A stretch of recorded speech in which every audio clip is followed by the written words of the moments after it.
ಚನ್ನಗಿರಿಯಲ್ಲಿ Lions ಕ್ಲಬ್ನ ಜಿಲ್ಲಾ governor ಅಧಿಕೃತ ಸೇವಾ ಕಾರ್ಯಕ್ರಮಗಳು ಸನ್ಮಾನ ಕಾರ್ಯಕ್ರಮಗಳು ಯಶಸ್ವಿ.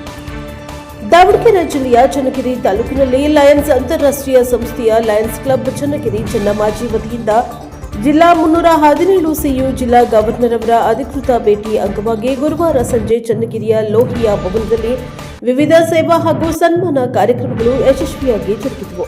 ಕಾರ್ಯಕ್ರಮವನ್ನು ಜಿಲ್ಲಾ ಗವರ್ನರ್ ಲಯನ್ಸ್ ಸ್ವಪ್ನ ಸುರೇಶ್ ಅವರು ಉದ್ಘಾಟಿಸಿ ಮಾತನಾಡಿ, ಲಯನ್ಸ್ ಸಂಸ್ಥೆ ಸಮಾಜ ಸೇವೆಯನ್ನ ಧ್ಯೇಯವಾಗಿಸಿಕೊಂಡು ದೇಶಾದ್ಯಂತ ಅನೇಕ ಜನಪರ ಕಾರ್ಯಕ್ರಮಗಳನ್ನು ನಡೆಸುತ್ತಿದೆ.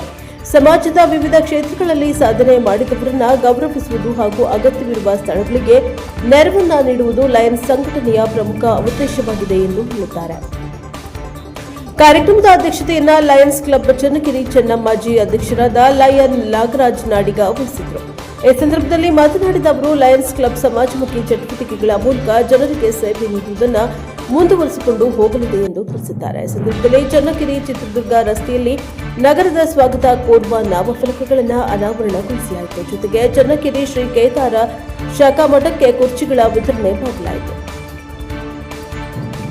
ಗಂಡು ಗಣ ಹನಗಲು ಸರ್ಕಾರಿ ಪ್ರಾಥಮಿಕ ಶಾಲೆಯ ವಿದ್ಯಾರ್ಥಿಗಳಿಗೆ ಕ್ರೀಡಾ ಸಾಮಗ್ರಿಗಳು, ಅಟ್ಲಾಸ್, ಗ್ಲೋಬ್ ಹಾಗೂ ನೋಟ್ಬುಕ್ಗಳನ್ನು ವಿತರಿಸುವ ಮೂಲಕ ವಿದ್ಯಾರ್ಥಿಗಳ ಶಿಕ್ಷಣಕ್ಕೆ ಪ್ರೋತ್ಸಾಹವನ್ನು ನೀಡಲಾಯಿತು. ಕಾರ್ಯಕ್ರಮದಲ್ಲಿ ಮಾವಿನಕಟ್ಟೆ ಪ್ರಾಥಮಿಕ ಆರೋಗ್ಯ ಕೇಂದ್ರದ ವೈದ್ಯಾಧಿಕಾರಿ ಡಾಕ್ಟರ್ ಪವಿತ್ರ ಸಂತೋಷ್ ಅವರನ್ನ ಸಮಾಜ ಸೇವೆಗಾಗಿ ಸನ್ಮಾನಿಸಲಾಗಿದೆ. ದಾವಣಗೆರೆ ವಿಶ್ವವಿದ್ಯಾಲಯದ ರಾಜ್ಯಶಾಸ್ತ್ರ ವಿಷಯದಲ್ಲಿ ಪ್ರಥಮ ರ್ಯಾಂಕ್ ಪಡೆದ ಸಿಂಧು ಎಚ್, ಸಂಗೊಳ್ಳಿ ರಾಯಣ್ಣ ಯುವ ರಾಜ್ಯ ಪ್ರಶಸ್ತಿ ವಿಜೇತ ಸ್ಕೌಟ್ಸ್ ಮತ್ತು ಗೈಡ್ಸ್ ವಿದ್ಯಾರ್ಥಿ ಸಂಜಯ್ ಪಿಟಿ ಹಾಗೂ ತಾವರೆಕೆರೆ ಗ್ರಾಮದ ಬಾಲಪ್ರತಿಭೆ ಕುಮಾರಿ ಇಂಪನ ರಾಜುಗೌಡ ಅವರನ್ನ ಗೌರವಿಸಿ ಸನ್ಮಾನಿಸಲಾಯಿತು. ಕಾರ್ಯಕ್ರಮದಲ್ಲಿ ಕ್ಯಾಬಿನೆಟ್ ಸದಸ್ಯರಾದ ಮಹೇಶ್ ಜವಳಿ, ನರೇಂದ್ರ ಹಾಗೂ ಲಯನ್ಸ್ ಕ್ಲಬ್ನ ಪದಾಧಿಕಾರಿಗಳು, ಸದಸ್ಯರು ಹಾಗೂ ಗಣ್ಯರು ಉಪಸ್ಥಿತರಿದ್ದರು. ಬ್ಯೂರೋ ರಿಪೋರ್ಟ್ ದೇವರಾಜ್ ಕೆರೆಯಲ್ಲಿ ಹಂತಲು ಎನ್ಕೆಎಸ್ ಟಿವಿ ದಾವಣಗೆರೆ.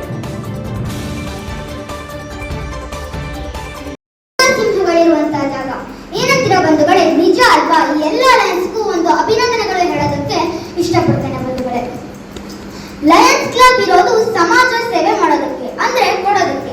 ಸಮಾಜಕ್ಕೆ ನಾವು ಏನಾದ್ರೂ ಕೊಡ್ಬೇಕಲ್ವಾ? ನಾವು ಸಮಾಜದಿಂದ ಎಷ್ಟೊಂದು ಪಡ್ಕೊಂಡಿದ್ದೇವೆ, ಕೊಡ್ಬೇಕಲ್ವಾ?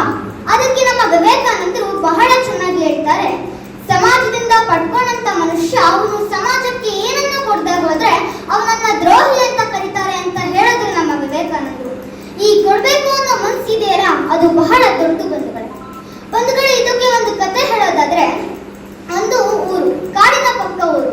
ಆ ಊರಲ್ಲೊಬ್ಬ ವ್ಯಾಪಾರಿ, ಆ ವ್ಯಾಪಾರಕ್ಕೆ ಇನ್ನೊಂದು ಊರಿಗೆ ಹೋಗ್ಬೇಕಾಗಿತ್ತು. ಹೊರಟ, ಆದ್ರೆ ಅವನಿಗೆ ಸ್ವಲ್ಪ ಹೆದರಿಕೆ ಏನಂದ್ರೆ ಕೈಯಲ್ಲಿ ದುಡ್ಡಿದೆ ಅಂತ. ಕಾಡಲ್ಲಿ ಯಾರಾದ್ರೂ ಬಂದನ್ನು ಲೂಟಿ ಮಾಡಿದ್ರೆ ಅಂತ ಹೆದರ್ಕೊಂಡು ಹೋಗ್ತಾ ಇದ್ದ. ಅಷ್ಟೊತ್ತಿಗೆ ಯಾರೋ ಒಬ್ರು ಸನ್ಯಾಸಿ ಬಂದ್ರು, ಅವನ ಜೊತೆ ಸೇರ್ಕೊಂಡ್ರು. ಆಗ ಅವನಿಗೆ ಸ್ವಲ್ಪ ಧೈರ್ಯ ಬಂತು. ಜೊತೆಗೆ ಇಬ್ರಾದರಲ್ಲ, ಈ ಸನ್ಯಾಸಿ ಬೇರೆ, ಅವನೇನೊಂದು ಲೂಟಿ ಮಾಡಲ್ವಲ್ಲ ಅಂತ ಇಬ್ರು ಮಾತಾಡ್ಕೊಂಡು ಹೋಗ್ತಾ ಇದ್ರು. ಮಧ್ಯಾಹ್ನ ಸುಮಾರು 1 ಗಂಟೆ ಆದಾಗ ವ್ಯಾಪಾರಿ ಹೇಳ್ತಾನೆ, ಬನ್ನಿ ಸ್ವಾಮಿ, ಈ ಮರದ ಕೆಳಗಡೆ ಕೂತ್ಕೊಂಡು ನಾವು ಊಟ ಮಾಡೋಣ ಅಂತ. ಅದಕ್ಕೆ ಸನ್ಯಾಸಿ ಆಗಬಹುದು ಅಂತ ಹೇಳ್ತಾರೆ. ಇಬ್ರು ಮರದ ಕೆಳಗಡೆ ಕೂತ್ಕೊಂಡು ಊಟ ಮಾಡ್ತಿದ್ರು. ಅವನು ಊರಿಂದ ತಂದಿದ್ನೆಲ್ಲ ಊಟ ಹಾಕಿ ಎಲ್ಲ ಬಡಿಸ್ತಾನೆ. ಆಗ ಸನ್ಯಾಸಿ ಏನ್ ಮಾಡ್ತಾರೆ ಗೊತ್ತಾ? ನನ್ನ ಹತ್ರ ಏನಿದೆ ಅಂತ ಅವರ ಜೋಡಿಗೆ ಎಡಕ್ ತೆಗೆದು ನೋಡಿದಾಗ 2 ಹಣ್ಣಿರುತ್ತೆ. ನೀನು ತಗೊಳಪ್ಪ ಅಂತ ವ್ಯಾಪಾರಿಗಳು ಕೊಡ್ತಾರೆ. ಆಗ ಅದ್ರ ಜೊತೆ ಒಂದು ಕಲ್ಲು ಬರುತ್ತೆ. ಕಲ್ಲು ಆ ಜೋಡಿಗೆಯಿಂದ ಕೆಳಗೆ ಬೀಳುತ್ತೆ. ವ್ಯಾಪಾರಿದು ಕಣ್ಮೇಲೆ ಚಿಕ್ಕು ನೋಡ್ದ, ಇದು ಕಲ್ಲಲ್ಲ ವಜ್ರ, ಇದು ಸನ್ಯಾಸಿ ಕಡೆ ಹೇಗ್ ಬಂತು ಅಂತ. ವಜ್ರ ಕೇಳೋಕೆ ಹೆದರಿಕೆ. ಆಗ ಅದೇನ್ ಸ್ವಾಮಿ ಅಲ್ಲಿ ಕಲ್ಲು ಅಂತ ಕೇಳ್ತಾನೆ. ಅದೇನಪ್ಪ ಹೆಂಗ್ ಬಂತ ಗೊತ್ತಿಲ್ಲ, ಬೇಕಾ ತಗೋ ಅಂತ ಕೊಡ್ತಾನೆ. ಅವನು ಕಲ್ಪನೆನೂ ಕೂಡ ಮಾಡಿರ್ಲಿಲ್ಲ ನನಗೆ ವಜ್ರ ಕೊಡ್ತಾರೆ ಅಂತ. ಅಷ್ಟು ದೊಡ್ಡ ವಜ್ರ ಕೊಟ್ಬಿಟ್ರಲ್ಲ, ಅದನ್ನ ಊರಿಗೆ ತಗೊಂಡೋಗಿ ಕತ್ತರಿಸಿ ಸಣ್ಣ ಸಣ್ಣ ತುಂಡುಗಳನ್ನ ಮಾಡ್ತಾನೆ. ಅದರಿಂದ 100 ಕೋಟಿ ರೂಪಾಯಿ ಪಡಿತಾನೆ. ಅದರಿಂದ ಭಾರಿ ಶ್ರೀಮಂತ ಆಗ್ತಾನೆ. ಆದ್ರೆ ಅವನ ಮನಸ್ಸಲ್ಲಿ ಕೊರಿತಾ ಇರುತ್ತೆ, ನಾವು ಅವರನ್ನ ಯಾರು ಅಂತ ಕೇಳಲಿಲ್ಲ, ಒಂದು ಧನ್ಯವಾದ ಇರಲಿಲ್ಲ ಅಂತ. ಆಗ ಅವನ ಸ್ನೇಹಿತನೇ ಹೇಳ್ತಾನೆ, ಇಂಥ ಸನ್ಯಾಸಿ ಸಿಕ್ಕರೆ ನನಗೆ ಹೇಳು ಅಂತ. 12 ವರ್ಷಗಳಾದ್ಮೇಲೆ ಅವನ ಸನ್ಯಾಸಿ ಕಾಡಲ್ಲಿ ಹೋಗ್ತಾ ಇರ್ತಾನೆ. ಆಗ ಈ ಸನ್ಯಾಸಿ ಕಾಡಲ್ಲಿ ಹೋಗ್ತಾ ಇದ್ದಾನೆ ಅಂತ ಹೇಳ್ತಾನೆ. ಆಗ ಈತ ಓಡೋಗಿ ಅವನ ಹಿಡಿತಾನೆ. ಸ್ವಾಮಿ, ನಾವು ನಿಮಗೆ ನೆನಪಿದೀವಾ ಅಂತ ಕೇಳ್ತಾನೆ. ಇಲ್ಲಪ್ಪ, ನೆನಪಿಲ್ಲ ಅಂತ ಹೇಳ್ತಾನೆ. ಆಗ ನೀವು ನಮ್ಮ ಜೊತೆ ಮರದ ಕೆಳಗಡೆ ಕುತ್ಕೊಂಡು ಊಟ ಮಾಡಿದ್ರಿ, ಅದ್ರ ಜೊತೆ ಕಲ್ಲು ಕೊಟ್ಟಿದ್ರಿ, ನೆನಪಿದೆಯಾ ಅಂತ ಕೇಳ್ತಾನೆ. ಹೌದಾ, ನನ್ ಕಣ್ ಕೊಟ್ಟಿದ್ನ? ಇಲ್ಲಪ್ಪ, ನೆನಪಿಲ್ಲ ಅಂತ ಹೇಳ್ತಾನೆ. ನೋಡ್ತೀನಿ, ನಿನ್ನದಿದ್ರೆ ಕೊಡ್ತೀನಿ ಅಂತಾನೆ. ಆಗ ಸ್ವಾಮಿ ಈತ ಕೊಡುವಂತ ಮನಸ್ಸಿದೆಯಲ್ಲ. ಬಂಧುಗಳೇ, ನಾನು ಯಾಕೆ ಈ ಮಾತನ್ನು ಹೇಳ್ತಿದ್ದೀನಿ ಅಂದ್ರೆ, ಸಾಕಷ್ಟು ಜನ ದುಡ್ಡಿರೋರಿದ್ದಾರೆ, ಜ್ಞಾನ ಇರೋರಿದ್ದಾರೆ, ತಿಳುವಳಿಕೆ ಇರೋರಿದ್ದಾರೆ. ಆದ್ರೆ ತಮ್ಮಲ್ಲಿ ಜನಕ್ಕೆ ಹಂಚ್ಬೇಕು.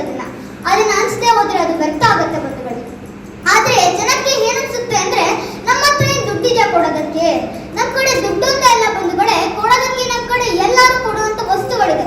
ನಾವು ಕೊಡದೆ ಇಟ್ಕೊಂಡಿದೀವಿ. ಆ ಕೊಡೋ ಮನಸ್ಸನ್ನ ಮಾಡಿ ಕೊಟ್ಟಾಗ ನಾವು ತುಂಬಾ ದೊಡ್ಡರಾಗ್ತೀವಿ ಬಂಧುಗಳೇ.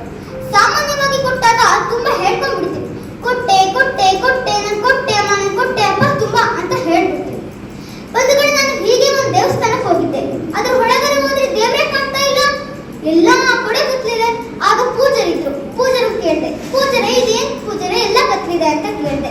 ಆಗ ಇರಪ್ಪ ಲೈಟ್ ಹಾಕ್ತೀನಿ ಅಂತ ಹೇಳಿದ್ರು. ಸ್ವಿಚ್ ಆನ್ ಮಾಡಿದ್ರು. ಮೇಲೆ ಟ್ಯೂಬ್ ಲೈಟ್ ಇತ್ತು, ಅದು ಬೆಳಕೆ ಬರ್ತಾ ಇರ್ಲಿಲ್ಲ. ಆ ಟ್ಯೂಬ್ ಲೈಟ್ ಮೇಲೆ ಬರೀ ಕಪ್ಪು ಮಸಿಯಿಂದ ಬರ್ದಿದೆ.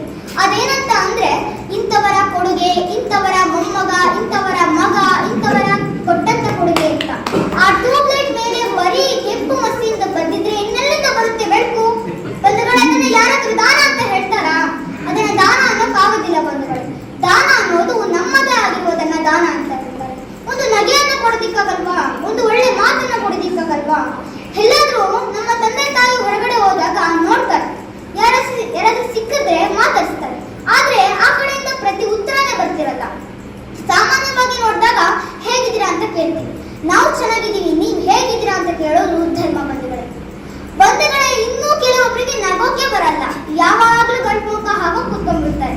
ಏನಪ್ಪ ಚೆನ್ನಾಗಿದ್ದೀರಾ ಅಂತ ಕೇಳಿದ್ರೆ, ಏನೋ ಹಿಂಗಿದೀವಿ ಅಂತ ಹೇಳ್ತಾರೆ. ಅವ್ರು ಹೇಳೋದ್ ನೋಡಿದ್ರೆ ಯಾಕೆ ಇದೀರಾ ಅಂತ ಕೇಳೋದು ಅನ್ಸುತ್ತೆ ಅಲ್ವಾ ಬಂಧುಗಳೇ? ಇದಕ್ಕೆ ನಮ್ಮ ಬಸವಣ್ಣನವರು ಒಂದು ಮಾತು ಹೇಳ್ತಾರೆ, ಏನೇ ಬಂದಿರಿ ಅದು ನಿಂತೀರಿ ಎಂದಡೆ ನಿಮ್ಮೈ ಸಿರಿ ಹಾರಿಹುವುದೇ ಅಂತ. ಏನ್ರಿ ಇವಾಗ ಬಂದ್ರ, ಚೆನ್ನಾಗಿದ್ದೀರಾ, ಊಟ ಮಾಡಿದ್ರ ಅಂತ ಕೇಳಿದ್ರೆ ನಿಮ್ ಶ್ರೀಮತಿಗೆ ಮುಟ್ಕೊಂಡು ಹೋಗ್ತಾರೆ. ಬಂಧುಗಳೇ, ಕೊನೆಯದಾಗಿ ಲಯನ್ಸ್ ಕ್ಲಬ್ ಸಮಾಜ ಸೇವೆ ನಾಯಕತ್ವದ ಒಗ್ಗಟ್ಟನ್ನ ವರ್ಣಿಸುವುದಾದ್ರೆ, ದೀನದಲಿತರ ಬಾಳಲ್ಲಿ ಬೆಳಕು ತರುವ